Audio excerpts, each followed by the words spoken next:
Alright, so today we are going to be going over what Sephiroth can do in Smash Bros. And we're also going to be getting him to Elite Smash if we have enough time, to be honest.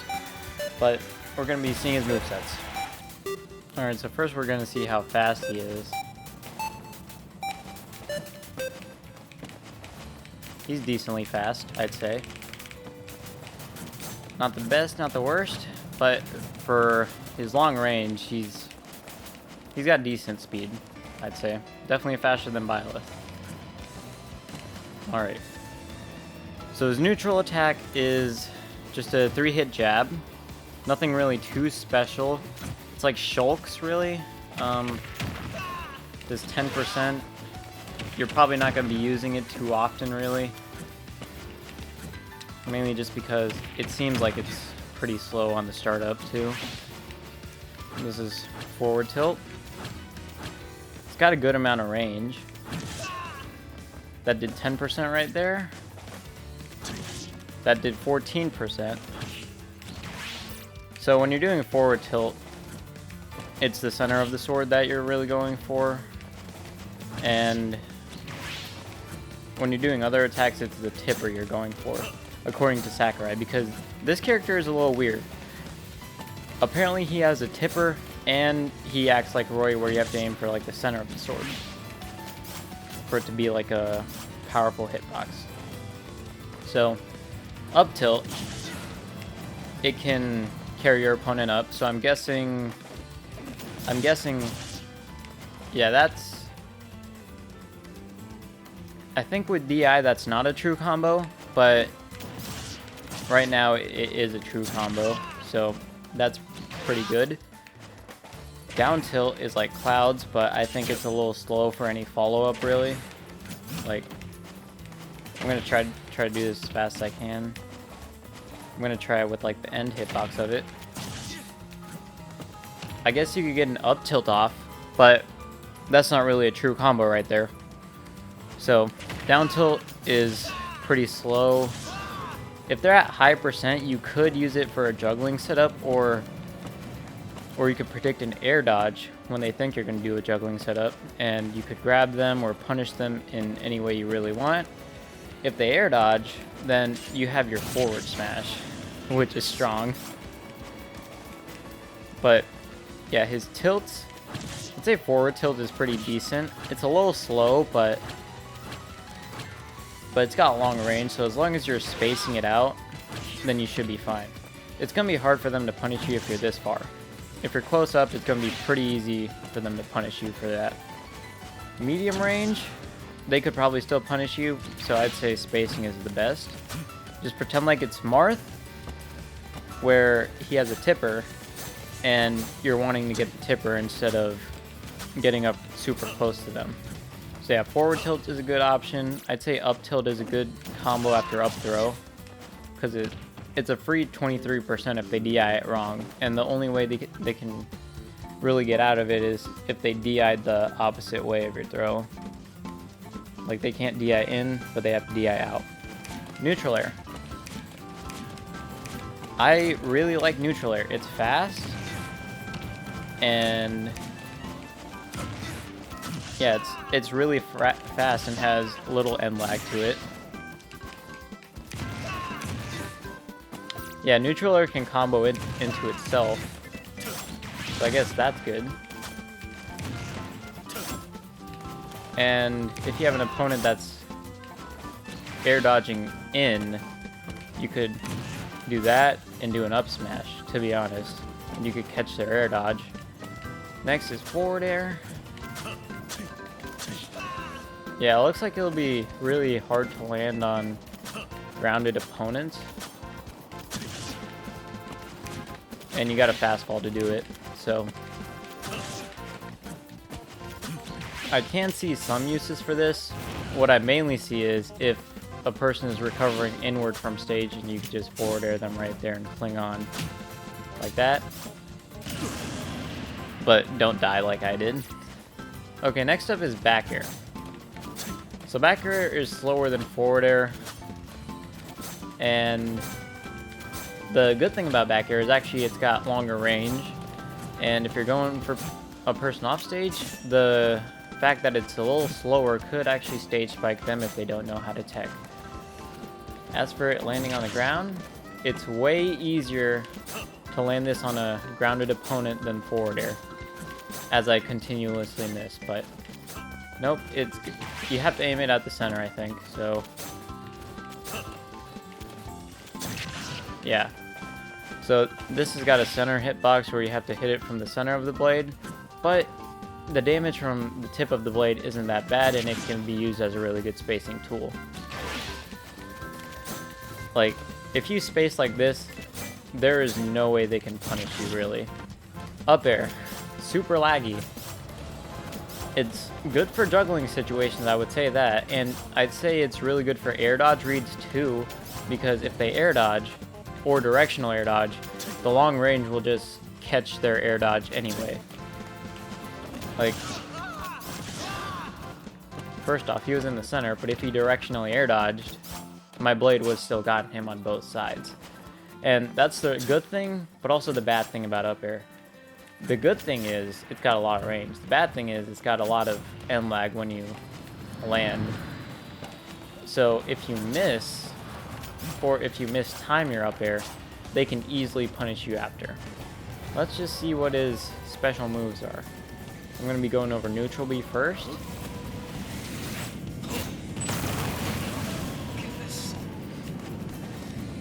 $47 damage?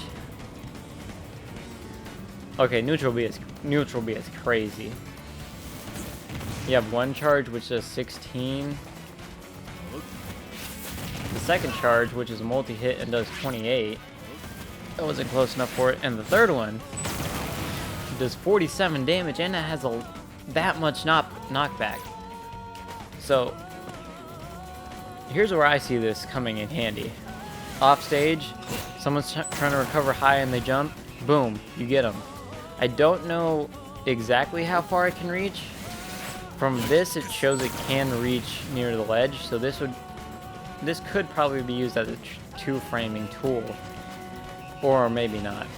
I'm not 100% sure on that, because the range does look like it reached slightly below the ledge. But yeah, the fully charged one seems really OP. Let's just look at the side B. And then the charged one gives you 3 of those. And in the right situation, you could set that up into a combo of some sort, like that. Free 43%. And the thing is, when they're about to activate, they're going to be shielding anyway, so you'll get a free grab and a free 43% anyway from that. So that's just an example of a combo you can get from side B. Side B to me seems like a really good move because it puts your opponent in a really bad situation where they have to either shield or somehow try to avoid it. And I don't really find any way they can avoid it without shielding. They can either just take the hit, or they can shield it and take even more damage. And I forgot about his down B. So, down B. Okay. So this is probably a reflector and a counter. So if I get attacked, it'll also be a counter. It also has a hitbox. This counter honestly seems really good. Like, overall, it's probably one of the better counters in the game compared to other ones. Mainly just because it has an end hitbox. If, let's just say I was any other character than Sephiroth. Let's say I was Corrin, and I went up to you and countered. You could easily punish with a grab, or maybe a projectile or something like that. But when it comes to Sephiroth, it's going to be hard for you to grab him immediately because there's an end hitbox. You're either going to have to jump over him and punish him overhead, or roll behind him and punish him for that. And I think by the time that happens, this hitbox will basically be gone and he'll be able to avoid your punish, if that makes sense. So this is a really good counter in certain situations. I'd say some situations where you don't want this counter, is when you're against other reflectors like Ness. If Ness is charging the bat and you counter, you're basically going to die because this is basically a projectile counter.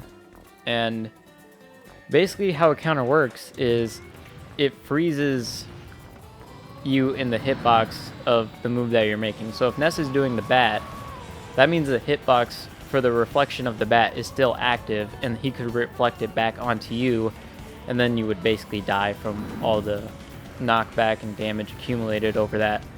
But that's only for certain scenarios like Ness's bat or another reflector like that. Otherwise, this counter is really good.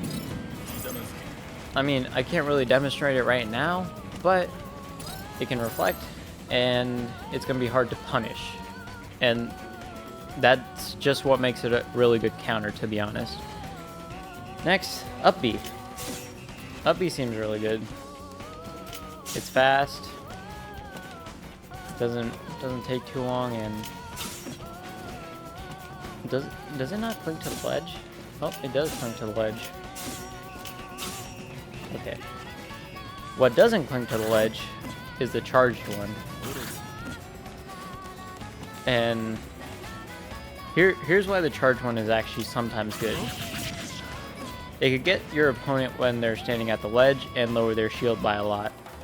The only problem is if they manage to parry it, or they have a move that's really fast out of shield, they could punish you and get an easy stock by making you have no jump, and it'll be hard for you to recover.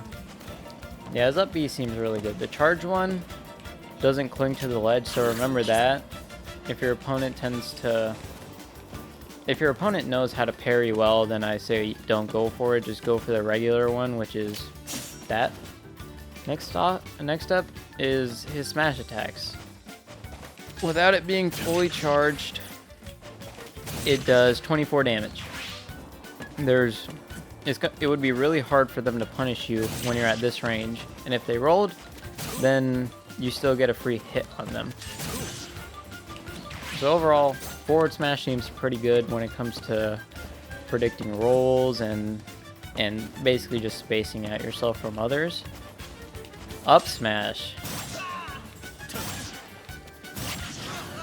Up smash seems a little crazy. It's got a little longer hitbox than up air.